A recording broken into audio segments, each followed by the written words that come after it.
with today's question number 687, longest uni-value path. So in this question what we have to do is find the length of the longest path where each node in the path has the same value. This path may or may not pass through the root. The length of the path between two nodes is represented by the number of edges between them. So in this question, in this example, we can see the longest path is this one. 5, 5, 5. And as we can see, just we have to return is number of edges. So the answer in this question would be 2. Now we'll look over the approach for this question.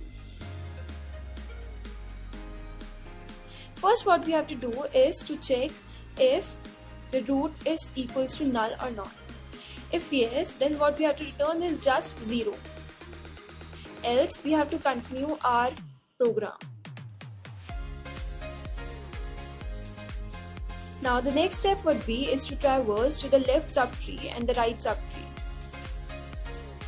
As we can see, what we have to do is traversing through the left subtree by recursively calling the function node.left.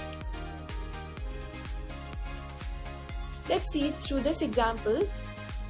As we are at this position right now, what the first step would do is iterate over the left, that is it will come to the 4 and pass node.left, that is equals to 4.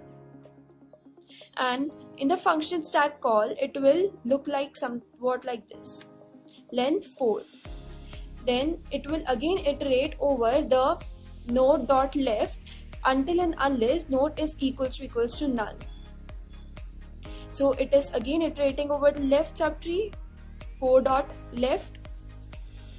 Then as we can see, there is no node here, that is the 1.left is equals to null. So in this condition, it will return its call stack and execute this step. Now as we can see, the right node for 1 is also equals to null, that is this condition in the call stack. So it will return again to the function. Now what we have to do is to calculate the maximum number of uni-value length. So in this condition, there are no child, so there is no comparison between the child and the value 1. So it will again come back to node 4. Now it will check to the right child of 4 and will come to this. Now as we can see, there is no left child to 4 and no right child to 4, so it will return its stack to 4. Now what we have to do is to compare this value and this value. As we can see that the values are equal, so we have to add on to the answer. That is, our answer would be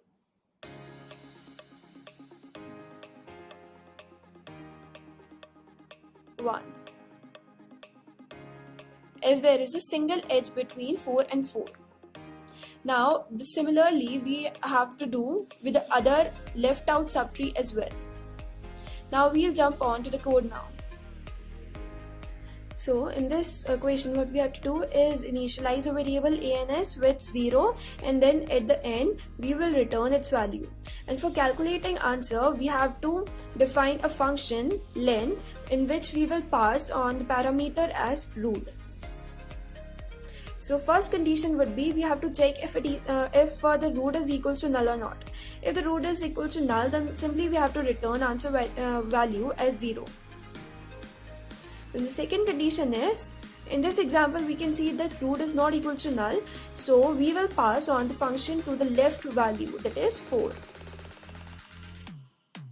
And it will pass node.left, that is 4. And again it will check if node is equal to null or not. So this is not equals to null, so again we have to pass its left child. And it will keep on iterating until and unless we have discovered a null value. Then here we can see that it is not having any left child, so it will return 0 and then return its function call to right equals to left length node dot right. So here again we can see that there is no right child here, so it will return its value.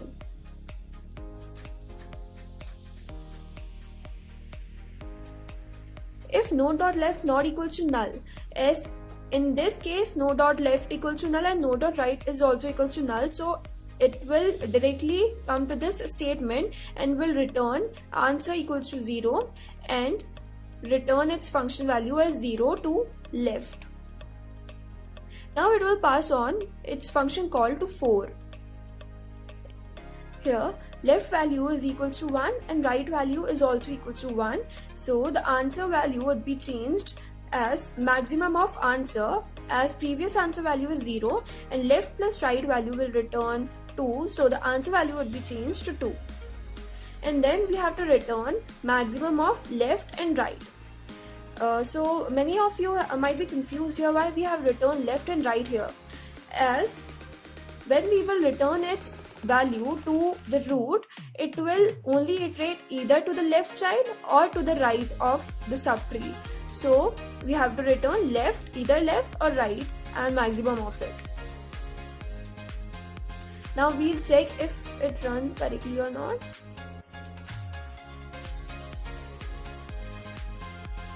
And now we'll check if it is running for all cases or not.